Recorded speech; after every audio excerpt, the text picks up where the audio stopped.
రేపు మనకు మంగళవారం అలానే కాకుండా ఏకాదశి చాలా అద్భుతమైన రోజండి. ఈ రోజున మర్చిపోకుండా తులసి మొక్క దగ్గర ఇలా చేయండి. ఇలా చేస్తే చాలు క్షణాల్లో మీ కష్టాలు బాధలు పోతాయి, కోట్లు వచ్చి పడతాయన్నమాట.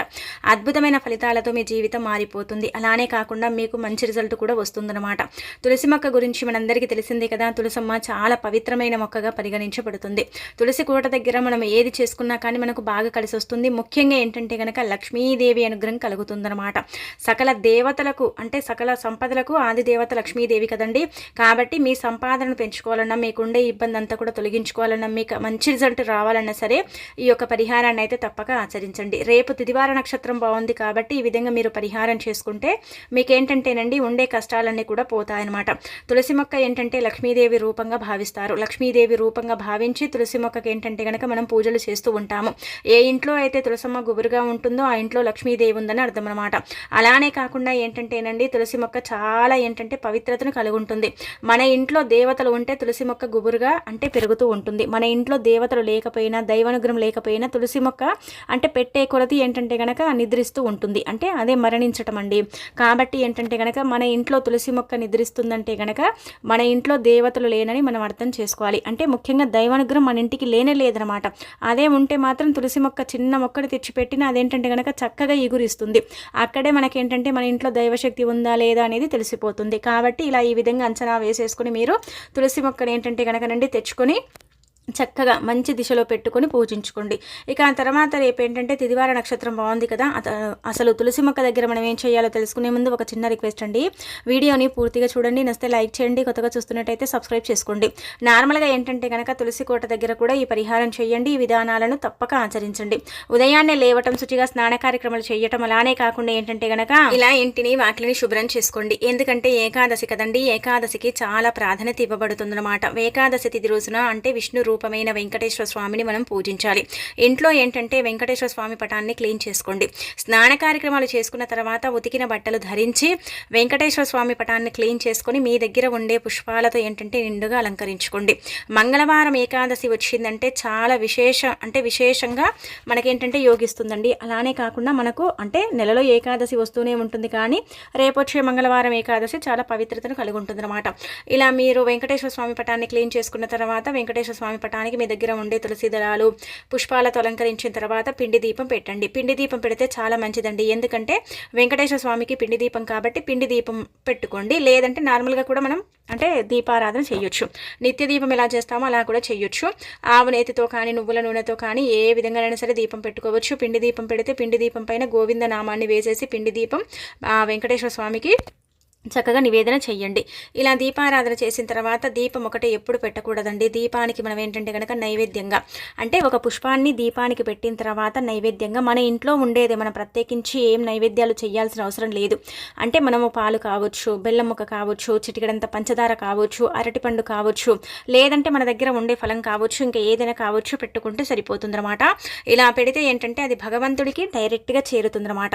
మనం దీపం ఒకటే పెడితే ఆ దీపం ఏంటంటే నివేదన అవ్వదండి. దీపంతో పాటు ఒక పుష్పమైనా సరే మనం పెట్టుకోవాలని పురాణాలు చెబుతున్నాయి. అందుకే రేపు ఏకాదశి తిథి రోజున మర్చిపోకుండా ఈ విధంగా మీరు నివేదన చేసేసుకోండి, సరిపోతుంది. ఆ తర్వాత తులసి కోటను కూడా పూజించడం, ఆరాధించడం చెయ్యాలి. అలానే కాకుండా ఏంటంటే కనుక తులసి కోట దగ్గర కూడా దీపారాధన చేయటం, తులసమ్మకు నీటిని సమర్పించడం, ఇవన్నీ కూడా చేసుకుంటే తులసమ్మ అంటే లక్ష్మీ రూపంగా మనం భావించుకుంటాం కాబట్టి లక్ష్మీదేవి అనుగ్రహం కూడా కలిగి సకల సంపదలు చేకూరుతాయి. అద్భుతమైన ఫలితాలతో మన జీవితం మారిపోతుందన్నమాట. కాబట్టి ఇలాంటి చిన్న చిన్న నియమాలు ఆచరించండి. మంగళవారం కాబట్టి ఎర్రటి వస్త్రాలు ధరించకండి, నల్లటి వస్త్రాలను ధరించకండి. మంగళవారం రోజున ఏంటంటే కనుక ఎరుపు నలుపు ధరించకుండా చక్కగా మీరు మిగతా కలర్లో ఉండే బట్టలన్నీ కూడా ధరించి మీరు పరిహారాలు చేయొచ్చు, విధి విధానాలు ఆచరించవచ్చు, దూర ప్రయాణాలు చేయొచ్చు. ఇంకా మీరు మీ ఇష్టాన్ని బట్టి మీరు ఏది చేసినా కానీ మీకైతే కలిసి వస్తుందని మనకు పురాణాలు చెబుతున్నాయన్నమాట. శాస్త్రాల ప్రకారం ఏంటంటే కనుకనండి ఇలా ఈ విధంగా మనము అంటే ప్రతి నెలలో వచ్చే ఏకాదశి తిథి రోజున సింపుల్గా పూజ చేసుకున్న ఇంట్లో ఆ భగవంతుడి యొక్క అనుగ్రహం కలగటానికి అవకాశం ఉంటుందన్నమాట.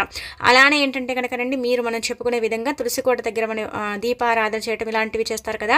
ముఖ్యంగా ఇలాంటి ఏకాదశి తిథుల్లో ఏంటంటే కనుక ప్రత్యేకించి తులసికోటకి ఇది సమర్పిస్తే అద్భుతమైన ఫలితాలు వస్తాయి. అంటే లక్ష్మీదేవి మీ ఇంట్లో తిష్ట వేసుకొని కూర్చుంటుంది.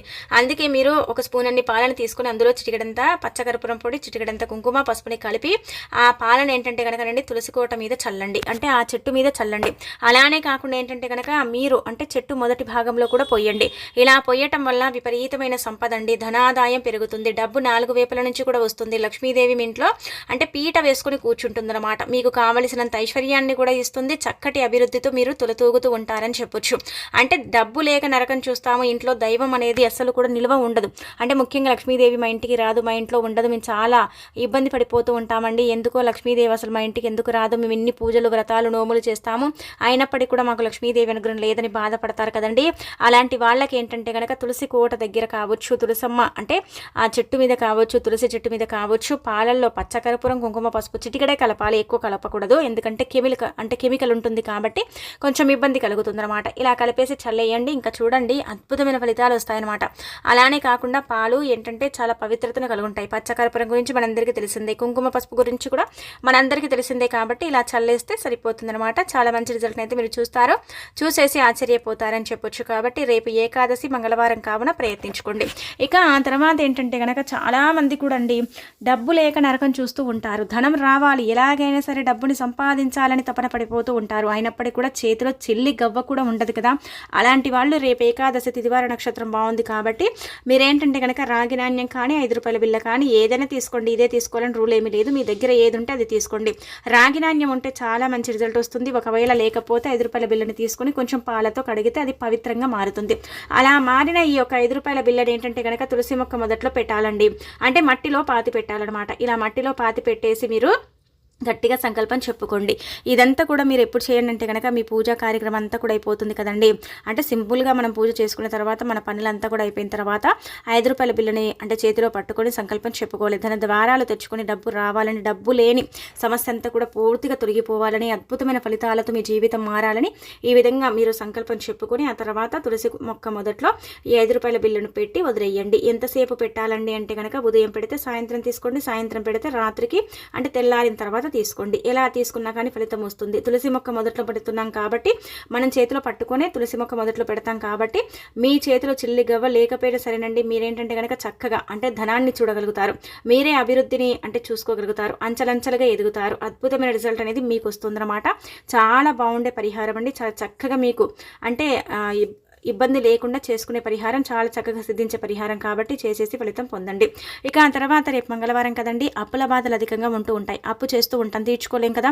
ఆ అప్పులను తీర్చుకోవడానికి ఇప్పుడు చెప్పి ఇంకొక పరిహారం చేసుకోండి. ఇక్కడ ఏంటంటే కనుక మీరండి ఒక ఎరుపు రంగు వస్త్రం కానీ లేదంటే కనుక మీరు ఇలా గ్రీన్ కలర్లో ఉండే క్లాత్ కానీ తెలుపు రంగులో ఉండే క్లాత్ కానీ తీసుకోండి. తీసుకున్న తర్వాత అందులో తులసి మొక్క మొదట్లో నుంచి ఒక గుప్పెడంత మట్టిని తీసుకుని అందులో చిటికెడంత కుంకుమ, పసుపు, గంధము, 2 యాలకులు, చిటికెడంత బెల్లము, కొంచెం కర్పూరము, ఆ తర్వాత 11 రూపాయలు. ఇక్కడ గుర్తుపెట్టుకోండి, మీరు ఎరుపు రంగు కానీ లేదంటే గనక మీరు అంటే తెలుపు రంగులో ఉండే వస్త్రం కానీ తీసుకోవాలి. తీసేసుకున్న తర్వాత అందులో చిటికెడంత బెల్లము, ఆ తర్వాత చిటికెడంత కర్పూరము, 11 రూపాయలు, 2 యాలకులు, మనకు ఉండే అంటే పసుపు, కుంకుమ, గంధము, అలానే కాకుండా ఏంటంటే కనుక అక్షంతలు కొద్దిగానే పెట్టుకోవాలి. తులసి మొక్క మొదట్లో నుంచి ఒక గుప్పెడంత మట్టిని తీసుకోవాలి. ఇదంతా కూడా ఏంటంటే వస్త్రంలో కట్టాలి. కట్టిన తర్వాత మనం ఏంటంటేనండి ఇంట్లో వెంకటేశ్వర స్వామి పటం ముందు పెట్టుకొని మీరు సంకల్పం చెప్పుకోండి. అప్పు తీరి అప్పులు ఇచ్చే స్థాయికి వెళ్ళాలని, అప్పు అనేది మీ జీవితంలో ఉండకూడదని, అప్పులు అనేవి ఏంటంటే కనుక మీ జీవితంలో మళ్ళీ చెయ్యకూడదని ఇలా మీరేంటంటే సంకల్పం చెప్పుకోండి. అంటే కొంతమంది ఏంటంటే కనుకనండి ఏదో చేస్తారు కానీ అప్పు తీర్చలేక ఇబ్బంది పడిపోతూ ఉంటారు. కొంతమంది అప్పు చేసినప్పుడు కూడా వడ్డీల మీద వడ్డీలు కట్టి అలసిపోతూ ఉంటారు. అప్పు మాత్రం తీరదు కదా, తీరక బాధపడిపోతారు, ఇబ్బంది పడిపోతారు కదా. అలాంటి వాళ్లకు మాత్రం పర్ఫెక్ట్గా పనిచేసే పరిహారం అండి, చాలా మంచి రిజల్ట్ని తెచ్చిపెట్టే పరిహారం అండి. కాబట్టి ప్రయత్నించుకోండి. ఇవన్నీ కూడా ఈ బెల్లం కావచ్చు, యాలకులు కావచ్చు, కర్పూరం కావచ్చు, ఇవన్నీ కూడా ఏంటంటే కనుక దైవానికి నివేదన అయ్యే వస్తువులు అనమాట. దేవుడు అందుకునే వస్తువులు. అలానే కాకుండా అవి తీసుకుని మన అప్పుని తీరుస్తారు. మన అప్పు తీర్చడానికి ఏదో ఒక మార్గాన్ని మనకు చూపిస్తాడనమాట. ఆ మార్గంలో మనం వెళ్ళటం వల్ల మనకు అనేది అప్పు అనేదే ఉండదనమాట. అసలు అప్పు అనేది మన జీవితంలో లేకుండా అప్పు మన జీవితంలో నుంచి వెళ్ళిపోవటానికి కూడా ఉపయోగపడే పరిహారం కాబట్టి మీరు ఈ విధంగా చేసుకోవటం వల్ల అయితే రిజల్ట్ వస్తుంది. ఆ రిజల్ట్ని చూసి మీరు ఖచ్చితంగా షాక్ అవుతారండి. అంత బాగుంటుందన్నమాట. తులసి కోటలో నుంచి మట్టిని ఎందుకు తెలుసుకోవాలంటే కనుక తులసమ్మ చాలా పవిత్రమైన అంటే లక్ష్మీదేవి రూపము. తులసి చాలా పవిత్రతను కలిగి కలిగి ఉంటుంది. తులసి మొక్కలో మట్టిని కూడా మనం పూజిస్తాం, ఆరాధిస్తాం కాబట్టి తులసి మొక్కలో నుంచి మట్టిని తీసుకుని పరిహారం చేసుకున్నా మనకు అంతే ఫలితం వస్తుందన్నమాట. అంతే ఫలితాన్ని మనం పొందగలుగుతాము. ఇలా మూట కట్టిన తర్వాత వెంకటేశ్వర స్వామి పటం ముందు పెట్టి సంకల్పం చెప్పి తీసుకెళ్లి రావి చెట్టు దగ్గర పెట్టేసి ఇంటికి రావాలి. అలా వచ్చిన తర్వాత ఆ మూట ఎటుపోయినా మీకు అవసరం లేదు, అలానే కాకుండా ఎవరు తీసుకున్నా మీకు సంబంధం లేదనమాట. ఇలా చేసుకోవటం వల్ల మెల్లిమెల్లిగా అప్పు తీరుతుంది, అప్పులు ఇచ్చే స్థాయికి వెళతారు. అప్పనేది మీ జీవితంలో ఉండదని మనం చెప్పొచ్చు. కాబట్టి నమ్మకంతో రేపు ప్రయత్నించేసి ఫలితం పొందండి. మీకుండే ఇబ్బంది అంతా కూడా తొలగించుకొని ఐశ్వర్యాలను ఏంటంటే కనుక మీకు అంటే కలిగేలాగా చేసుకోండి. చాలా చిన్న పరిహారం అండి, చాలా మంది కూడా చేస్తారనమాట. మంచి ఫలితాలు రావాలంటే ఇలాంటి తిదివార నక్షత్రాల్లో చేసుకోవాలి. అంటే ఫలితాలను మనం పొందుతాము, అప్పు ఖచ్చితంగా తీర్చుకోవాలని బాధపడతారు కదా, అలాంటి వాళ్లకు పర్ఫెక్ట్గా పనిచేసే రోజు అని చెప్పొచ్చండి. అందుకే మీరు రేపు ఏకాదశి మంగళవారం ఉంది, మంగళవారం పూటనే కదా అప్పులకు సంబంధించిన పరిహారాలన్నీ కూడా చేస్తూ ఉంటాం. కానీ మంగళవారం అప్పు చేయకూడదు, అప్పుని తీసుకోకూడదు. అప్పుని ఇవ్వండి, అప్పుని ఇస్తే మీ జీవితంలో మీరు అప్పు ఇచ్చే స్థాయికి ఎదుగుతూనే ఉంటారనమాట. అలా అంచెలంచెలుగా ఎదిగే అవకాశం ఉంటుంది. అదే అప్పు తీసుకున్నారనుకోండి మీ జీవితం అంతా కూడా అప్పు చేస్తూనే ఉంటారు, అప్పు తీసుకుంటూనే ఉంటారనమాట. అలా చేయకుండా ఏంటంటే కనుక ఈ విధంగా మీరు ఫాలో అయిపోండి, సరిపోతుంది. చాలా చిన్న పరిహారం చేసిన తర్వాత మీకు అర్థమైపోతుంది. రావి చెట్టు దగ్గర ఎందుకు పెట్టాలంటే కనుక రావి చెట్టు కూడా దేవతా వృక్షం కదండి. రావి చెట్టులో కూడా శ్రీ మహావిష్ణువు కొలువై ఉంటాడు కాబట్టి రావి చెట్టు దగ్గర ఈ విధంగా మీరు అది పెట్టి రావటం వల్ల, ఆ మూటని వదిలేసి రావటం వల్ల అయితే అద్భుతాలను చూస్తారనమాట. ఆ అద్భుతాలను చూసేసి మీరే ఆశ్చర్యపోతారని చెప్పొచ్చు. కాబట్టి ప్రయత్నించుకోండి. ఇక ఆ తర్వాత ఏంటంటే కనుక రండి, ఇప్పుడు చెప్పే ఇంకొక పరిహారం చేయండి. ఇంట్లో నుంచి బయటికి వెళ్ళేటప్పుడు ఖచ్చితంగా ఏంటంటే కనుక తులసమ్మకు నమస్కారం చేసుకుని వెళితే వెళ్ళే పని ఖచ్చితంగా తీరుతుందన్నమాట. అదే ఏంటంటే కనుక డబ్బుకు సంబంధించిన సమస్యతో మీరు బాధపడుతున్నారు, ధనం కోసం అంటే వెళ్తున్నామండి, పెద్ద అమౌంట్ రావాల్సి ఉంది, దానికోసం వెళ్తున్నాము, లేదంటే మంచి కార్యం కోసం వెళ్తున్నాము, ఇలా అంటే ఉంటూ ఉంటాయి కదండి. అలాంటి వాళ్ళు ఏంటంటే కనుక గుర్తుపెట్టుకోండి, బయటికి వెళ్ళేటప్పుడు తులసి మొక్క దగ్గరికి వెళ్ళాలి.